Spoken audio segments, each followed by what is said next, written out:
एक कॉन्स्पिरेसी इतनी ज्यादा पॉपुलर हो गई है कि उसके अराउंड एक कल्ट फॉलोइंग बन गई है। अब सवाल काफी सिंपल सा है, क्या the Simpsons show future predict करता है? अब रेडिट पर यह टॉपिक काफी ज्यादा बार उठा है। डोनाल्ड ट्रंप की प्रेसिडेंसी से लेकर लेडी गागा के सुपर बोल हाफ टाइम शो तक, दुनिया की हर बड़ी चीज के बाद लोग एक सिम्पसन्स का फ्रेम निकालकर ये बोलते हैं कि देखो ये तो इन्होंने पहले ही बता दिया था। अब इसमें प्रॉब्लम यह है कि इस सवाल के जवाब हमें दो एक्सट्रीम्स पर मिलते हैं। अब एक एक्सट्रीम कहता है कि द सिम्पसन्स रूलिंग एलीट का टूल है, जिसमें उन्हें अपने प्लान्स के सटल हिंट्स डालने का मौका मिलता है, और यहीं पर दूसरा एक्सट्रीम कहता है कि ये सब सिर्फ कोइंसिडेंस है। कंटेंट ही इतना ज्यादा है कि कुछ ना कुछ मैच हो ही जाता है, लेकिन रियलिटी अक्सर इन दोनों के बीच होती है। ना प्योर कॉन्स्पिरेसी,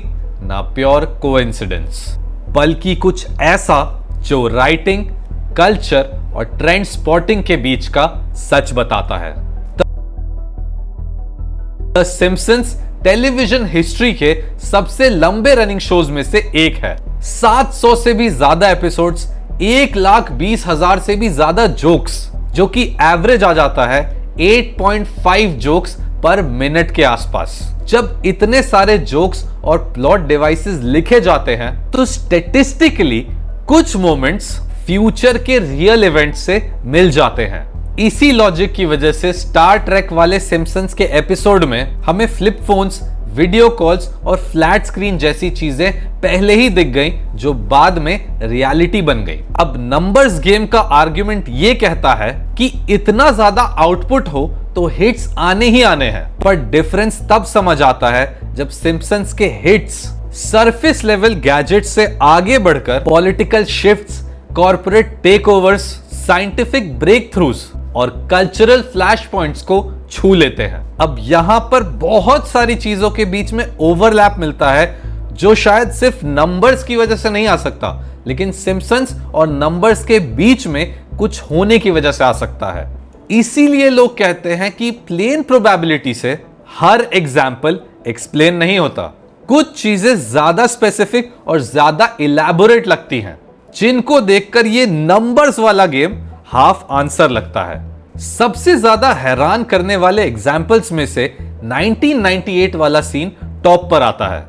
होमर इसमें एक चॉक बोर्ड पर एक इक्वेशन लिखता है, और उस टाइम पर ऑडियंस को इस इक्वेशन का मतलब समझ ही नहीं आया। फिर आता है 2012, जब सर्न अनाउंस करता है कि हिग्स बोसॉन यानी गॉड पार्टिकल ऑब्जर्व हो गया। तब जाकर लोग 1998 में रिलीज हुए उस सिम्पसन्स वाले फ्रेम को देखते हैं, और वो नोटिस करते हैं कि होमर ने जो इक्वेशन बोर्ड पर लिखी थी, वो इक्वेशन हिग्स बोसॉन के मास के अराउंड आ रहा था, ऑलमोस्ट एक प्रेडिक्शन जैसा। अब जरूर ये पार्टिकल फिजिक्स के स्टैंडर्ड से एग्जैक्ट तो नहीं था, और एरर सिग्निफिकेंट माना जा सकता है, पर पब्लिक परसेप्शन में ये वाला सीन एक्चुअली एक बोल्ड चेकमार्क बन गया, जैसे कि इस शो ने डीप साइंस को समझ लिया था। और इसी की वजह से शुरू होती है वो कहानी जहां लोग सोचते हैं कि सिम्पसन्स हर चीज प्रेडिक्ट कर चुके हैं, क्योंकि हर आदमी के जुबान पर यही सवाल था,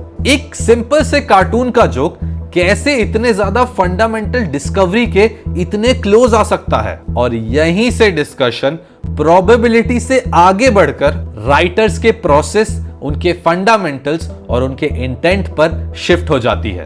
तो अब जानना है, क्या ये प्रेडिक्शन था या एक केयरफुली क्राफ्टेड मैथ जोक? अब साइंटिफिक एंगल को हम जरा अलग रखते हैं। पॉलिटिकल और कल्चरल ट्रैक पे भी सिम्पसन्स ने कई ahead of its time moments दिए हैं। अब एग्जाम्पल के लिए ले लेते हैं ट्रंप की प्रेसिडेंसी। अब जब ये एपिसोड आया था, ट्रंप उस टाइम पर सिर्फ एक बिजनेसमैन सेलिब्रिटी थे, और जो सीन था वो काफी ज्यादा एब्सर्ड था, ऑलमोस्ट एक सटायर जैसा। लेकिन जब सालों बाद ट्रंप प्रेसिडेंट बने, वही वाला क्लिप प्रोफेसी जैसा लगने लगा, और उस क्लिप में एग्जैक्टली वही सीन्स हुए जो ट्रंप के इलेक्शन के टाइम हुए हैं। इसी तरीके से डिज्नी का फॉक्स को अक्वायर करना। अब मीडिया लैंडस्केप में ऐसे मर्जर्स होते रहते हैं, लेकिन जब ये एग्जैक्ट चीज रियल लाइफ में हुई तो लोगों ने डॉट्स को कनेक्ट कर दिया। यहीं पर रिसेंटली एक और चीज जो पोर्चुगल और स्पेन में हुई थी वो भी सिम्पसन्स ने पहले दिखाई थी। क्या सिम्पसन्स ने फिर से एक चीज सही प्रेडिक्ट कर दी? अभी रिसेंटली आपने बहुत सारी ऐसी वीडियोस देखी होंगी जहां Portugal, Spain and all across Europe power outages हो रहे हैं। अभी कुछ दिनों पहले ही पोर्चुगल और स्पेन में सबसे ज्यादा नेशन वाइड पावर कट्स हो गए, जिसकी वजह से बिल्डिंग्स में लाइट नहीं आई, ट्रैफिक लाइट्स बंद हो गए, रेलवे सिस्टम्स ठप पड़ गए एंड सबसे बड़ी बात कि इंटरनेट और वाईफाई पे भी बहुत ज्यादा असर पड़ा। अब इसी चीज की वजह से लोगों को लाइन में लगना पड़ा कैश निकालने के लिए। लेकिन यहां से चीजें और भी ज्यादा मिस्टीरियस हो जाती हैं, क्योंकि जब पोर्चुगल और स्पेन की गवर्नमेंट्स ने अपने प्रेस रिलीजेस किए उसमें उन्होंने ये बताया कि ये हुआ था एक रेयर एटमॉस्फेरिक फिनोमिनन की वजह से। लेकिन सिम्पसन्स ये पहले ही प्रेडिक्ट कर चुके थे। अब एक रेयर एटमॉस्फेरिक फिनोमिनन की वजह से पावर आउटेज कैसे हो सकती है? तो चीजें यहां से और भी ज्यादा मिस्टीरियस हो जाती हैं, क्योंकि सिम्पसन्स ने एग्जैक्टली ये चीज बहुत पहले प्रेडिक्ट कर दी थी। सिम्पसन्स के एक एपिसोड एंड उनकी एक मूवी में यही चीज एग्जैक्टली दिखाई गई थी, जहां पर लीजा सिम्पसन एक डिस्टेंट फ्यूचर में बात कर रही होती है अपनी फैमिली से जो एक टेबल पे बैठे होते हैं, जहां पर वो बताती है कि एक टाइम पर आया था द ग्रेट ब्लैकआउट, जहां पर पूरी कंट्री की लाइट्स चली गई एंड उसके बाद लोगों को वही सारी चीजें करनी पड़ी थी जो अभी पोर्चुगल और स्पेन में लोग कर रहे हैं। एंड इसका फ्यूचर भी सिम्पसन्स ने बताया है, जहां फ्यूचर में डोम लाइक स्ट्रक्चर्स के अंदर सिटीज बनेंगी जहां पावर अपने हिसाब से वो कंट्रोल कर सकेंगे। लेकिन अभी भी वो रेयर एटमॉस्फेरिक फिनोमिनन क्या है? तो बेसिकली पिछले कुछ दिनों से पोर्चुगल और स्पेन में खासकर टेम्परेचर बहुत ऊंचा और बहुत नीचा रह रहा है, जिसकी वजह से पावर ग्रिड्स की पावर लाइंस के बीच में ऑसिलेशंस ज्यादा हो रहे हैं एंड इन ऑसिलेशंस की होने की वजह से इंड्यूस्ड एटमॉस्फेरिक वाइब्रेशंस होते हैं एंड जब ये वाइब्रेशंस पावर ग्रिड्स में होते हैं तो वो ऑटोमेटिक शटडाउन पर चले जाते हैं, जिसकी वजह से नेशन वाइड पावर कट्स हो रहे हैं। लेकिन आपको क्या लगता है, इसका रीजन रेयर एटमॉस्फेरिक फिनोमिनन्स हैं या कुछ और? इसी तरीके से सिम्पसन्स ने एप्पल विजन को भी प्रेडिक्ट कर दिया था, और हद तो तब हो गई थी जब सिम्पसन्स ने प्रेडिक्ट किया था ओशन गेट वाली चीज। अब आपको यह तो पता होगा कि ओशन गेट नाम की कंपनी ने कुछ बिलियनर्स को एक सबमर्सिबल में भेजा था टाइटैनिक के रैकेज को देखने के लिए, और जब वो लोग टाइटैनिक के पास पहुंच रहे थे तो कुछ ऐसा हुआ जिसने पूरी दुनिया का दिल दहला दिया। उनका सबमर्सिबल पूरी तरीके से पिचक गया और जो भी लोग उसमें थे वो वहीं मर गए। अब ये एक बहुत ट्रैजिक इवेंट था जिसने पूरी दुनिया को हिला कर रख दिया था। लेकिन सिम्पसन्स के एक पहले एपिसोड में एग्जैक्टली यही चीज होमर और उसके दोस्त के साथ हुई थी, जब वो लोग 2 सबमरीन से टाइटैनिक के रैकेज को देखने गए थे। तब उन पर किसी चीज से अटैक हुआ था और फिर वो वहां से बच के निकले थे। अब रियल लाइफ में सबमर्सिबल पिचक गई और वहां से कोई बच कर नहीं आ पाया, लेकिन सिम्पसन्स में वो लोग बच गए एंड वापस आ गए। लेकिन लोग यही करते हैं कि वो इन दोनों चीजों को भी कनेक्ट कर देंगे। अब जो चीज कार्टून में सिर्फ मेंशन की गई थी उसको रियल लाइफ इवेंट से पूरी तरीके से कनेक्ट कर दिया गया। This is exactly what Simpsons have done. उन्होंने रिमोटली ये सारी चीजें लिखी थी अपनी स्क्रिप्ट्स में, और फिर जब भी कोई क्लोज टू दैट चीज होता है लोग उसे कनेक्ट करने लग जाते हैं। इसी के अलावा और भी ऐसी कॉन्स्पिरेसी थ्योरीज हैं जो सिम्पसन्स ने प्रेडिक्ट की हैं, जो कि रिमोटली प्रेडिक्टेड हैं सिम्पसन्स में। अगर आपको उस पे भी एक सेपरेट वीडियो चाहिए तो कमेंट्स में जरूर बताइएगा, ताकि मैं वो वीडियो कंपाइल करके बना सकूं। बस कमेंट्स में ये बोल दीजिएगा कि आपको इस वीडियो का पार्ट 2 चाहिए।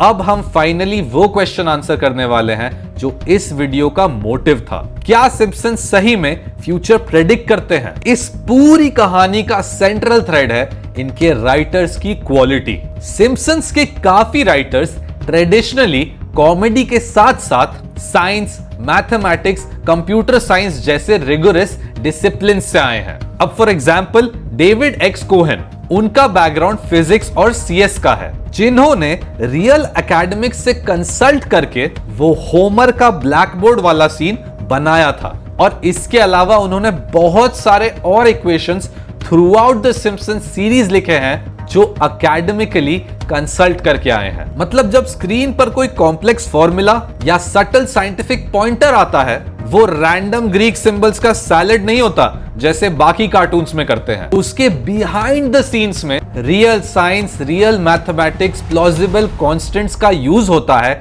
और रियल प्रोफेसर्स, रियल साइंटिस्ट से कंसल्ट किया जाता है। Our distinguished panel members with us.